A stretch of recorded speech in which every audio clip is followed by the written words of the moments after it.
Welcome to Pound for Pound, the MMA podcast.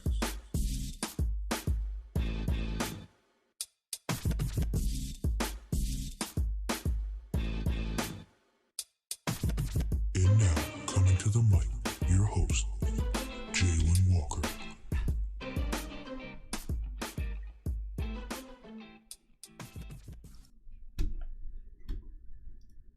Welcome to Pound for Pound, the MMA podcast. I'm your host, Jalen Walker.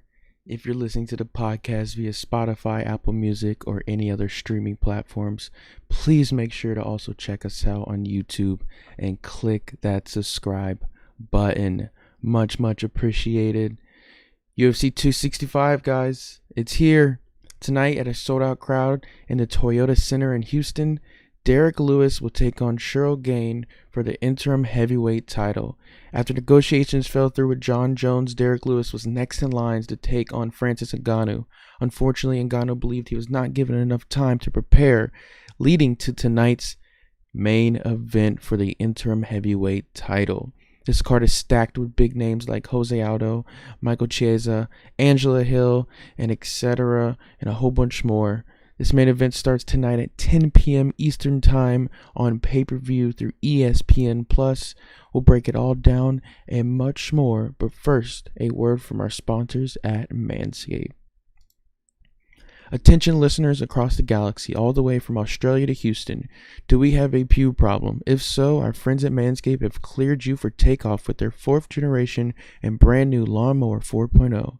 Kick your pubes to the next level with the Performance Package 4.0. The orbits in your pants will feel like you're in zero gravity when you use the best tools for the job from the leaders in male grooming. Join the 2 million men worldwide who trust Manscaped and get your rocket ready for takeoff by going to manscaped.com for 20% off plus free shipping with code POUND4POUND. Ready for an out-of-the-world experience, fellas? Look no further than the Performance Package 4.0 from Manscaped that has just taken off not only in the US, but Canada, UK, across Europe, Australia, South Africa, and Singapore. Inside this package, you'll find their Lawnmower 4.0 trimmer, Weed Whacker ear and nose hair trimmer, Crop Preserver ball deodorant, Crop Reviver toner, Performance boxer briefs, and travel bag to hold your whole solar system. First scheduled for liftoff, new Lawnmower 4.0 trimmer. This spaceship is here to guide you on your journey to trim your balls, butt, and even Uranus. This 4th generation trimmer also features a cutting-edge ceramic blade to reduce grooming accidents thanks to their advanced skin-safe technology. The Lawnmower 4.0 has a 7,000 RPM motor, a new multi-functioning on and off switch that can engage a travel lock, and it is also even waterproof. The Lawnmower 4.0 has a 4000K LED spotlight you can turn on and off when needed for a more precise shave throughout your travels across the universe. Now you can go to manscaped.com and get 20% off plus free shipping with code POUND4POUND, or you can go to manscaped.com/pound4pound for the 20% off plus free shipping, free international shipping to automatically be applied to your cart. That's code POUND4POUND for 20% off plus free shipping at manscaped.com. Thank you so much, Manscaped. Appreciate it. Awesome. So, a couple news, a little bit of news, just for some upcoming fight announcements. We got Costa versus Vettori in the works for Saturday, October 23rd, fight night. Makhachev versus RDA is in the works for UFC 267. Yair Rodriguez versus Max Holloway for November 13th. And then we got Kai Kara-France versus Cody Garbrandt finalized for December 11th, being finalized, apologies. And then we also have Luke Rockhold being offered to fight Sean Strickland. All these fights sound amazing. I'm most excited for the Yair Rodriguez versus Max Holloway. Ready to see Max Holloway get back in the octagon. It's been too long. As we know, he had that fight with Volkanovski. Even though he won, he should be the champion still. It's all good. But yeah, just a little bit of fight announcements, upcoming fights to look forward to.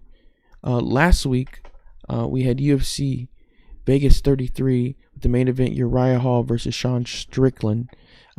As we all know, Sean Strickland beat Uriah Hall in a unanimous decision victory in the 5th round, or went all 5 rounds. And then in the co-main event, we had Cheyenne Buys winning TKO in the first round, exactly at 1 minute, against Gloria De Paula. Nicholas Stolza lost to Jared Gooden via TKO, also in the first round around the minute mark. Then Colin Aglin was defeated by Melsick in the second round, my apologies, by TKO. And then what opened that main event was the decision victory for Jason Witt over Brian Barberina. And that was a 3-round fight. Great event.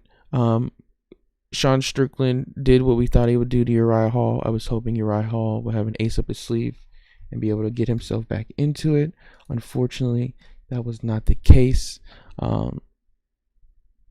I think he still has a chance to become a title contender. He's an amazing athlete, amazing fighter. But Sean Strickland just got the best of him that night. Congrats to him. Looking forward to seeing both of those fighters fight again. But Cheyenne Buys also was a huge standout for UFC Vegas 33. She looked outstanding. She was dominant in that fight for as long as it lasted. And I'm really excited to see her back in action in the octagon also.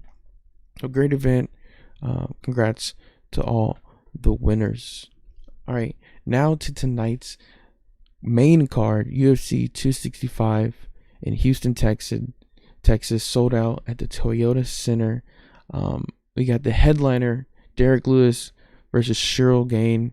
But coming in to start out the main event, we got the one and only Song Yadong, aka the Kung Fu Master, going against Casey Kenny at the bantamweight division. Song Yadong 16-5-1 with 1 no contest. He's coming off a unanimous decision loss against Kyler Phillips back in March of this year. This loss snapped his previous 8-fight winning streak dating back to the late 2016. His fighting resume shows that he has 6 wins by knockout, 3 by submission, and 7 by decision. He has shown a balanced resume when it comes to stoppages and decision. Phillips has put on one of the best performances of his career back in March, earning a unanimous decision, halting the prospect from China. He won his first 4 UFC bouts before fighting to a draw with Cody Statman, getting a point deducted for an illegal knee. He moved back up to featherweight to take on Marlon Vera and earned a dubious unanimous decision. He dropped back down to 135 for the Phillips fight and continues his bantamweight quest here tonight at UFC 265. His opponent, Casey Kenny, is 16-3-1. Kenny is coming off a split decision loss to Dominic Cruz back a few months ago in March. This loss broke his previous 3-fight winning streak that spanned back to early May of last year. His fighting resume shows that he has 2 wins by knockout, 5 by submission, and 9 by decision. So far, he has shown to be aggressive on the ground. He has great momentum, but unfortunately, that momentum was stopped in his last fight. He only lost once in his last 10, and that was a unanimous decision to Merab Dvalishvili, who has been grinding everyone out lately. After that loss, Kenny submitted Louis Smolka and earned comfortably a unanimous decision over Heli Alteg and Nathaniel Wood on top of that. Those wins took him to 5-1 in UFC before somehow managed a split decision with the bantamweight legend Dominic Cruz. Now, this is a big fight for both fighters. They both have well-respected resumes in the octagon. I expect this battle to go the distance. It's going to be a lengthy battle. If a finish comes in it will be in the 3rd round most likely. But I'm going to stay comfortable, and I'm going to take Kenny wins via decision here. 3-round fight. Love Song Yadong. But I had to take Casey Kenny here as he looks to be the more dominant fighter. All right. Tessia Torres versus Angela Hill at the women's strawweight. Angela Overkill Hill, we know her, always active in the UFC, and a great fighter. She will be taking on Tessia Torres, aka the Tiny Tornado. She is currently on a 2-fight winning streak heading into this matchup. Her most recent performance was a first-round TKO against Sam Hughes back in December of last year. Her fighting resume shows that she has 1 win by knockout, 1 by submission, and 10 by decision. Looking at what she has accomplished, you can tell that she is typically fights long and keeps the battle drawn out. She's got back in the wins column after that loss in the top 5 in the strawweight division. But, she fought 4 of the best strawweights in a row pretty much. You know what I mean? Unanimous decision loss to Jessica Andrade. Then she lost to Joanna. And then Weili Zhang. And then Marina Rodriguez. So she's not fighting bums. She's been fighting nonstop heavy hitters. If those are just regular opponents, not people that are considered to be some of the greats in the division, she technically would be 16-1 right now. But that wasn't the case. She was fighting for the title. She had to go through anybody and everyone to get there. And that's just the way the cookie crumbles. So she went back to the drawing board. She's here tonight. She's going to be fighting her best fight, I believe. And for Angela Hill, aka Overkill, she's going to have to step her game up. She's coming here at 13-9.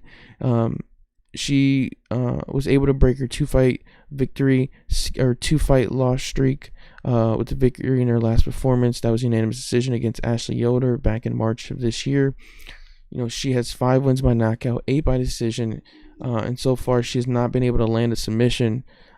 She's primarily a stand-up fighter. She's 7-7 in UFC. She's continued to improve since her debut. Her longest win streak came between 2019 and 20 when she TKO'd Irene Carnalasi and Hannah Cyphers before earning a unanimous decision over fellow Muay Thai specialist Loma Lukabunmi. However, she then lost close split decision the top contenders Claudia Gaudea and Michelle Watterson. Going into this matchup, I think Angela's gonna have to keep it on her feet and keep the distance. She's gonna have to get in the pocket and get out. Both fighters have had some heavy losses on their resumes. But I think the one that's gonna be most hungry in this fight is gonna be Torres. I think the Tiny Tornado is gonna come out here swinging. I don't think she's gonna be able to get the job done during the 15 minutes, but I think it's gonna be taken to judges, and I think she will win via decision. So I'm taking Torres, aka the Tiny Tornado, to beat Angela Hill in a unanimous decision victory. I do think it will be unanimous. All right, Michael Chiesa versus Vincent Luque at the welterweight division. Chiesa, aka the Maverick, is 18-4, currently on a 4-fight winning streak coming into this one. His most recent performance was a unanimous decision against Neil Magny back in January of this year. He has 11 wins by submission, 7 by decision. And as you can see, his fights typically go the distance, I'll say. Same as in with Torres. Chiesa is an amazing fighter. He had 2 recent huge wins. He is cut to 155, and it's clearly affected his performance. But he is still amazing on the ground, and he was still able to handle the likes of Jim Miller and Benel Daouche. However, he went to get submitted by himself against Kevin Lee and Anthony Pettis, and then he also missed weight for that bout against Anthony Pettis, and that was in 2018. So he's been up and down. He had the unanimous decision over Diego Santos and an RDA, and then I think he believed Neil Magny also. So he has some huge names on his resume, and I think they can only go up from here. And adding the Silent Assassin, aka Vincent Luque, who's 27-1, I think that would be an incredible name to put onto that hit list. Luque is currently on a 3-fight winning streak. Heading into this event, his most recent performance was a first-round submission against Tyron Woodley back in March of this year. He has 11 wins by knockout, 7 by submission, and 2 by decision. A ton of wins have been stoppages, so this should be an interesting matchup. Vincent Luque, what can we say about him? He went on that blazing 6-fight win streak, including 4 knockouts, a submission, and a split decision over Mike Perry in 2019. He then met his match on the feet 3 months later in Stephen Thompson and was simply finessed and outclassed in a unanimous decision loss on his part. However, he resumed business as usual in that setback and came back and beat Nico Price, Randy Brown, and then submitted Tyron Woodley, who is no longer part of the UFC. And that was his biggest win to date. Both fighters have great resumes. This could hurt Luka in this fight if he's not able to start out strong with the strikes. He doesn't need to take this to the ground. He needs to keep it standing up. Both fighters will benefit for the fight standing up, I believe. And I think in that stand-up game, Luka's going to come out victorious with a TKO. So I'm going to take Vincent Luka, a.k.a. the Silent Assassin, is going to win this fight against Michael Chiesa via TKO. It's going to be a great fight. That's going to be a fantastic fight. All right, guys. The legend returns. José Aldo versus Pedro Munoz at the bantamweight division. We all know José Aldo, 29-7. He's coming off a tough 4-fight stretch where he faced many top fighters in the division, and he's finally able to break his 4-fight losing streak after that unanimous decision against Marlon Vera back in December of last year. He has 17 wins by knockout, 1 by submission, and 11 by decision. He has a healthy balance of stoppages and decision. He's a very versatile fighter. The King of Rio, as they like to call him, José Aldo. 18th UFC fight. That's a lot. 12 of those have been title fights. And it's crazy that he's still out there doing what he's doing and doing what he loves. Other former heavyweight champions like Conor McGregor, Max Holloway, and the current champion Alexander Volkanovski. He lost to Volkanovski. We know he lost to Conor. He's had an incredible career. There's so much good we can say about José Aldo, but age is a factor, and age comes with slower reaction times and slower performance. I hope he can prove me wrong tonight. I would love to see him in his prime, and I would love to see a part of him like that tonight. And maybe it will come out. But when he's going against someone like Pedro Munoz, aka the Young Punisher, it's going to be kind of hard on his side, I believe. Munoz is coming out with a unanimous decision victory against Jimmy Rivera back in February of this year. That win got him back on the winning side. Before that, he lost 2 straight battles. His fighting resume shows that he has 5 wins by knockout, 8 by submission, and 6 by decision. As you can see, he's been able to keep a steady balance on his wins and get one whenever possible. Pedro Munoz, he had that split decision win against Frankie Edgar. Still up in the air. Some people are, it goes back and forth. But he's fought nothing but top contenders in the UFC, just like José Aldo. So you have to respect Pedro's resume here and who he's fought. Even though José Aldo may have fought higher end people, aka Conor, Max Holloway, Alexander again. But Pedro is a force to be reckoned with. But on the other hand, I have to stick with José Aldo. I think this is going to be a slugfest. I think it's going to go all 5 rounds. And I think José Aldo will come out victorious. And I think he will win via unanimous decision. Expect him to explode in the pocket. Expect him to be unpredictable. His form is unorthodox. It is unpredictable. I like to compare it to like a snake almost. So it's going to be very interesting to see this fight tonight. And I'm very happy to see José Aldo out there. So I have José Aldo winning unanimous. I don't know if it'll be unanimous decision or not, but I have him winning decision against Pedro Munoz. And now for the main event, Derrick Lewis versus Ciryl Gane, the heavyweight division. This fight is for the interim heavyweight championship of the world. Before we get into breaking this down, I do want to say that what they did to Ngannou was wrong. This fight shouldn't be happening. I think that there should be no interim title. I believe they should have gave Ngannou his time. I believe that Derrick Lewis and Ngannou should have happened later this year in December. I know Derrick Lewis wanted to fight, and he should have been able to just to fight. But for Dana White and the matchmakers to make this an interim title, that was very disrespectful on Ngannou's part, and I do not agree with it. I just wanted to say that. But the fight goes on, the show goes on. Derrick Lewis, aka the Black Beast, 25-7, won no contest. Lewis is coming off that second round knockout victory against Curtis Blades that shocked the MMA community. That fierce uppercut was insane. That was in February. Put Curtis Blades completely to sleep. Derrick Lewis has 20 wins by knockout, 1 by submission, and 4 by decision. He's been excellent on his feet and explosive hands, and he's knocked out many a fighter. So many that if he gets a knockout tonight, he would be the sole holder of the most UFC knockouts, or most knockouts in UFC history. He's already tied right now, but he would have the most knockouts in UFC history if he gets the TKO tonight. Like I said earlier, after negotiations fell through with Jon Jones, Derrick Lewis stepped in to fight Francis Ngannou.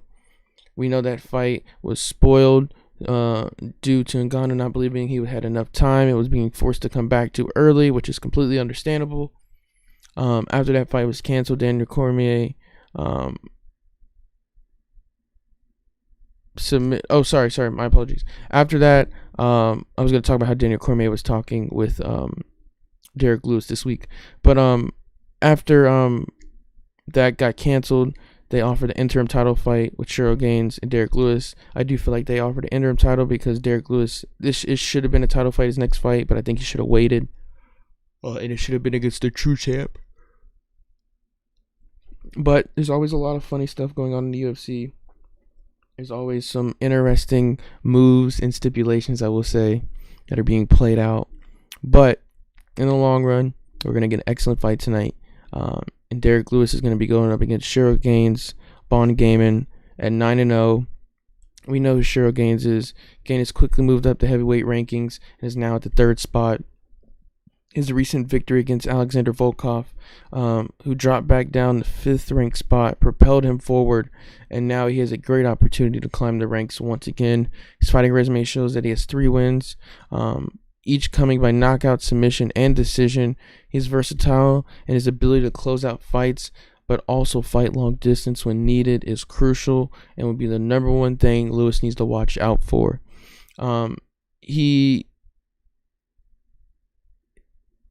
Gane is always in, I'll say, the minds of other fighters. Even though his professional debut was only 3 years ago, which is insane. But he is someone that is dangerous, and he's come out of nowhere, and people don't want to fight him. They're scared of him. He mentally mocks his opponents, as I'll say. He's very well spoken, but he can get under the skin by doing very little. I think that it's absolutely amazing that, other than Brock Lesnar, this is the quickest title fight for someone after their debut, within the 3 years. So the matchmakers must see something. Dana White must see something. I know he is an incredible talent, but this was a very quick title fight for him, especially being an interim title fight. He is 9-0.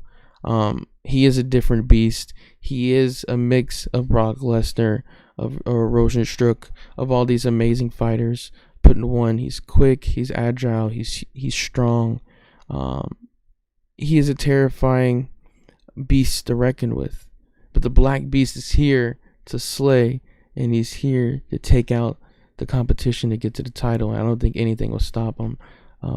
I think this is going to be a brutal heavyweight fight. I think it's going to be one of the best heavyweight fights in a very, very, very long time. I think we're going to see highlight reel content tonight. And I do think that we will see a knockout from someone. And who that person will be, I'm going to have to say, I think that person is going to be Derrick Lewis. I think Derrick Lewis wins this fight via TKO, and he gives Ciryl Gane his first loss, making him 9-1 in the UFC. Not completely sure. Never know what can happen with UFC or with heavyweight. But man, oh man, this is going to be a good fight. This is going to be a really, really, really, really, really, really, really good fight. Derrick Lewis versus Ciryl Gane at the heavyweight division for the interim heavyweight title. And like I said, I have Lewis takes this fight via TKO, most likely the 2nd or 3rd round. But this is going to be a brutal fight. It's going to be a dog fight. And it's going to be one hell of a fight and one entertaining fight. Especially with José Aldo starting out that co-main event. Michael Chiesa, Song Yadong, Torres, Angel Hill. This is an excellent card that UFC 265 is shaped out to be, especially after losing one of the big fights, Amanda Nunes. But I'm excited for this fight. for all these fights tonight. The early prelims start at 6 p.m. on UFC Fight Pass. And then at 8 p.m., the fights are available on cable TV on ESPN2. And then the main card is available on ESPN Plus via pay-per-view. That's pretty much all I have for you guys. There's nothing really else. I hope you guys enjoyed the fights tonight. And I hope you guys are excited and looking forward to this amazing heavyweight main event that we got coming up here. UFC 265 main event starts tonight, 10 p.m. on pay-per-view. I'm your host, Jalen Walker, and I appreciate you guys coming. This is Pound for Pound, the MMA podcast. Thanks, guys.